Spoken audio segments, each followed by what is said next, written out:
9th और 10th के English के ऑब्जेक्टिव पार्ट में 5 नंबर का क्वेश्चन आता है जिसमें correct form of verb put करनी होती है। तो हम भी आज करेक्ट फॉर्म ऑफ वर्ब लगाने का तरीका सीखते हैं और जितने भी सेंटेंसेस आज हम करेंगे वो तमाम प्रीवियस बोर्ड पेपर्स में से सिलेक्ट किए गए हैं।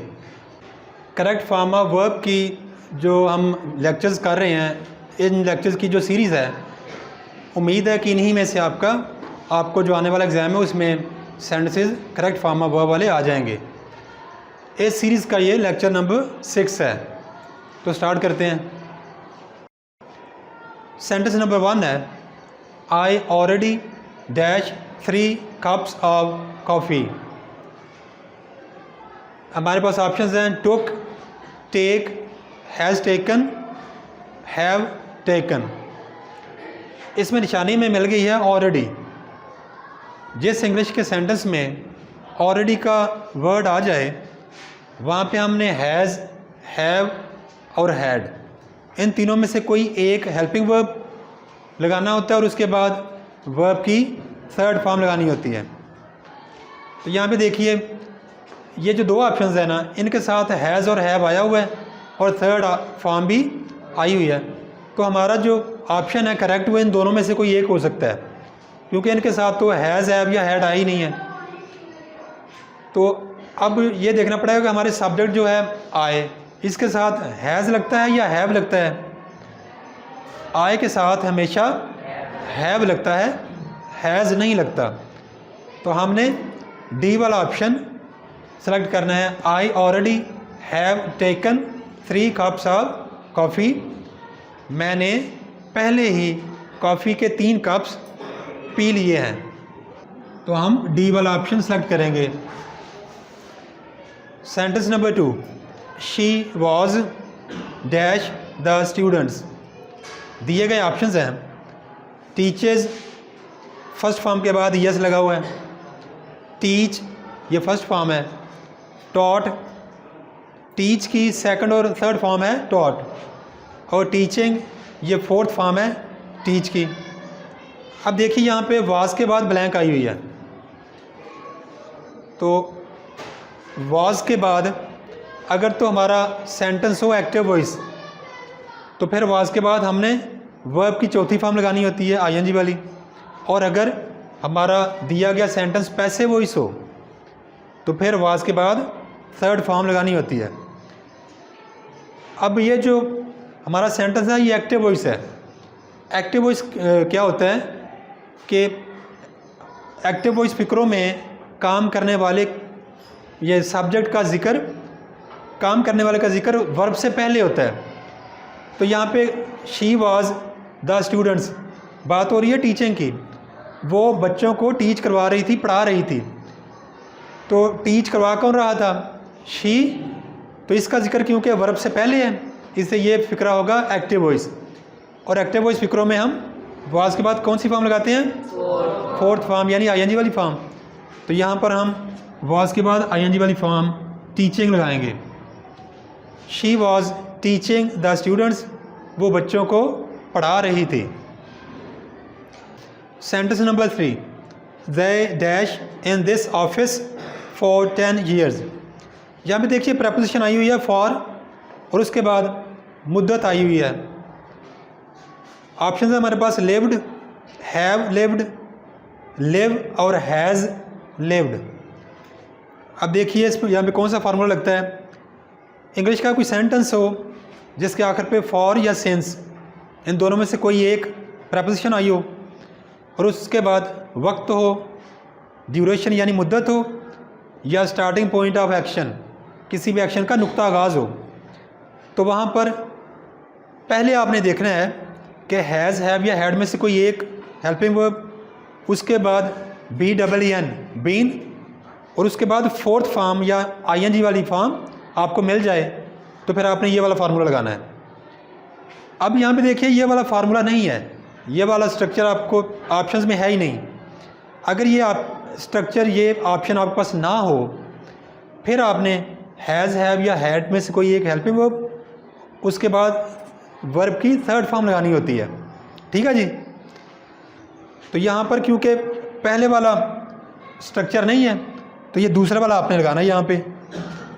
तो यहाँ पे देखिए हैव, जिन ऑप्शन से पहले हैज़ या हैव आया हुआ है वो दो हैं आपके पास, हैज़ लिव्ड या हैव लिव्ड। इन दोनों में से कोई एक स्ट्रक्चर यहाँ पे लगेगा। अब ये लगेगा या ये लगेगा, उसके लिए देखते हैं हमारे पास सब्जेक्ट कौन सा है। THEY, दे के साथ हैव लगता है, हैज़ नहीं लगता, तो ये तो नहीं लगेगा, ये लगेगा। दे हैव लिव्ड, हैव के बाद वर्ब की थर्ड फॉर्म लगी हुई है। They have lived in this office for 10 years, उनको इस ऑफिस में रहते हुए 10 साल हो चुके हैं। अब ये याद रखिए, फ़र्ज़ करें कि यही सेंटेंस आपको आया हो इसमें एग्ज़ाम में और आपके पास दो ऑप्शंस हो, एक ये वाला ऑप्शन भी दिया हो यानी हैज़ हैव हैड के बाद बीन के बाद फोर्थ फॉर्म, और ये वाला ऑप्शन भी दिया हो हैज़ हैव या हैड प्लस थर्ड फॉर्म, तो फिर आपने वहाँ पे प्रेफरेंस या तरजीह देनी है इस वाले स्ट्रक्चर को, has have had plus been plus fourth form वाले को। लेकिन अगर ये नहीं है, अगर ये पहला ना हो तो फिर ये लगाना है दूसरा, और ये अगर दोनों दिए हों तो फिर ये वाला स्ट्रक्चर लगाना है ING वाला। ठीक है जी। Sentence number 4, horses will dash in the pastures. Pastures कहते हैं चरागाहों को जहाँ पे घास वगैरह होती है। अब देखिए यहाँ पे ऑप्शंस क्या हैं। फर्स्ट फॉर्म है ग्रेज, चरना, ग्रेजेज फर्स्ट फॉर्म के साथ एस है, ग्रेजिंग फोर्थ फॉर्म है, और ग्रेज्ड सेकंड थर्ड फॉर्म है ग्रेज की। अब देखिए यहाँ पे विल के साथ कौन कौन से ऑप्शंस पॉसिबल हो सकते हैं। अगर सिर्फ विल हो तो विल के बाद हमने लगानी होती है वर्ब की फर्स्ट फॉर्म। अगर विल भी हो फिक्रे में फिर हमने फोर्थ फॉर्म वर्ब की यानी ING वाली फॉर्म लगानी होती है।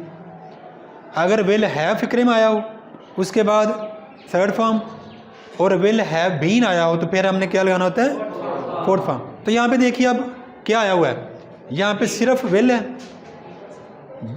तो विल के फ़ौरन बाद क्या हम लगाएंगे, फर्स्ट फॉर्म। और विल के साथ हमेशा फर्स्ट फॉर्म बगैर ऐसी या यस की आती है। ठीक है, तो यहाँ पे ए वाला ऑप्शन आपने सेलेक्ट करना है, horses will graze in the pastures. Sentence number 5, the boys are dash their homework.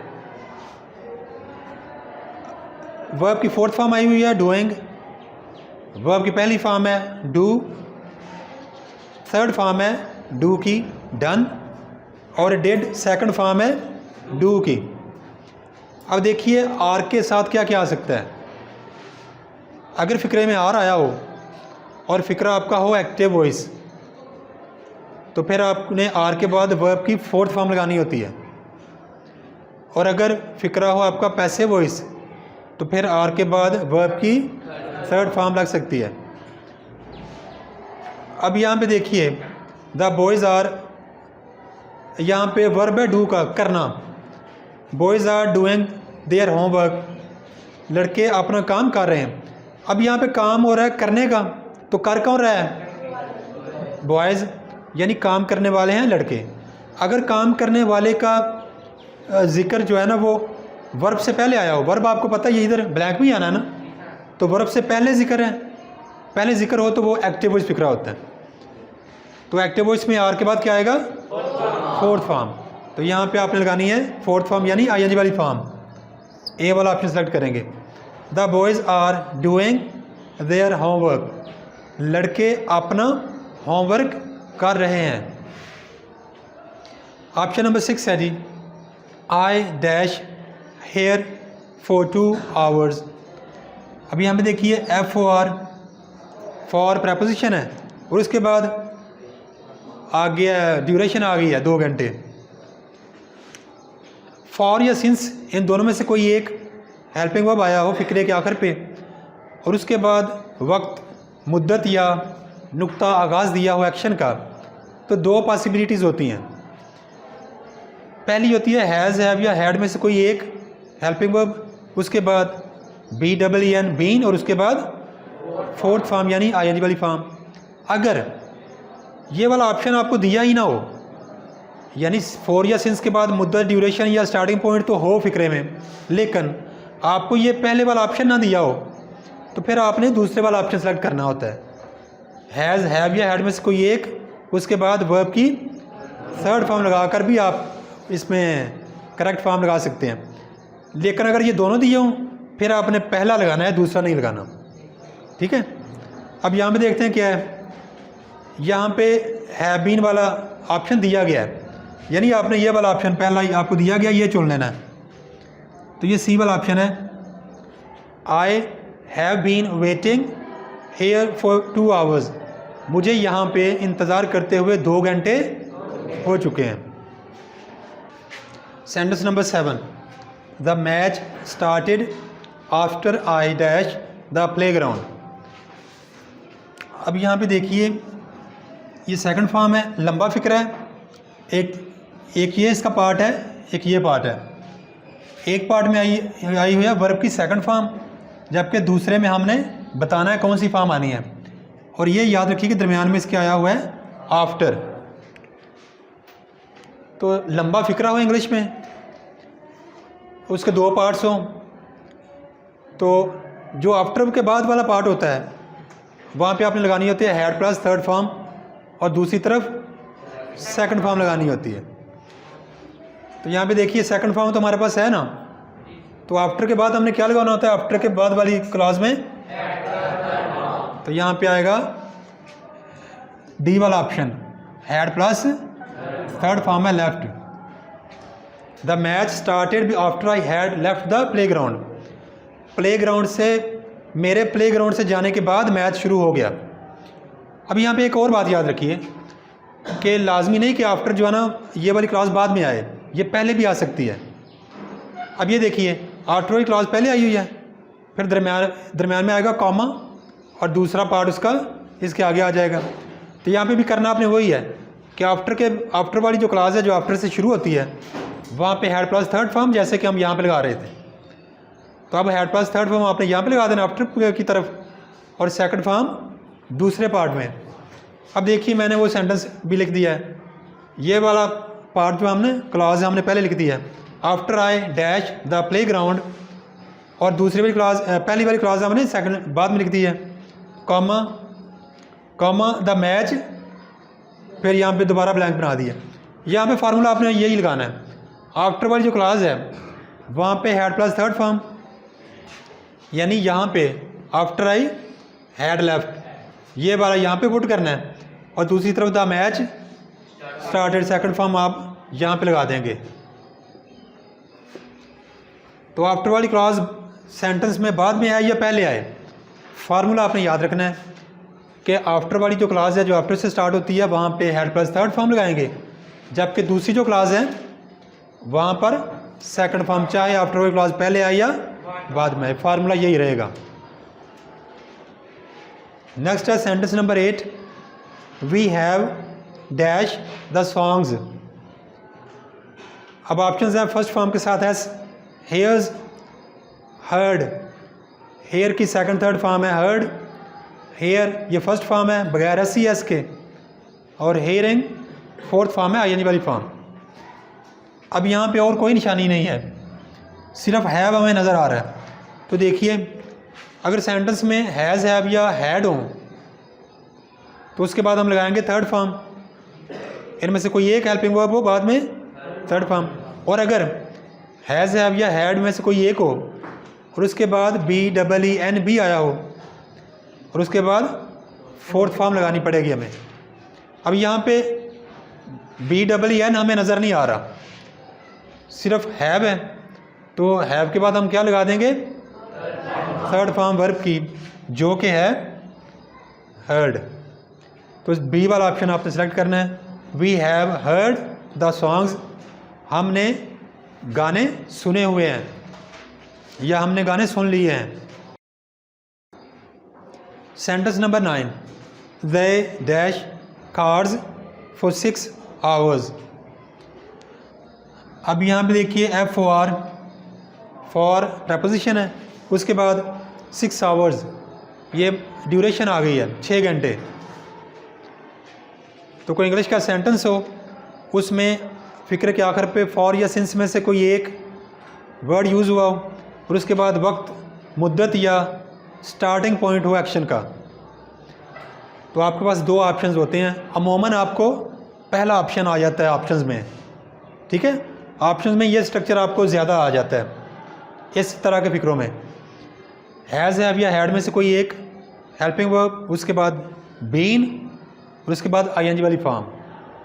अगर इस तरह का आपको सेंटेंस दिया हो जिसमें फॉर या सिंस के बाद टाइम ड्यूरेशन या स्टार्टिंग पॉइंट हो और ये पहले वाला ऑप्शन ना दिया हो, फोर्थ फॉर्म वाला, फिर आपने ये दूसरा देखना है कि हैज़, हैव या हैड वाला, हैड में से कोई एक हेल्पिंग वर्ब और उसके बाद third form of verb.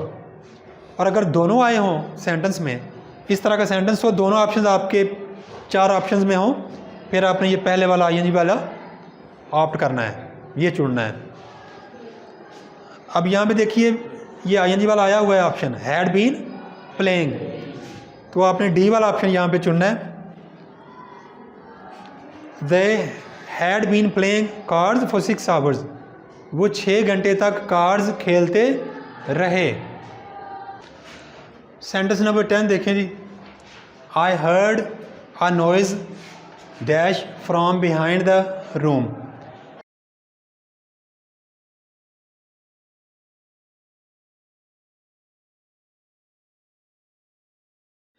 Thanks for watching. Please subscribe my channel. Also like and share this video with your friends. Thanks.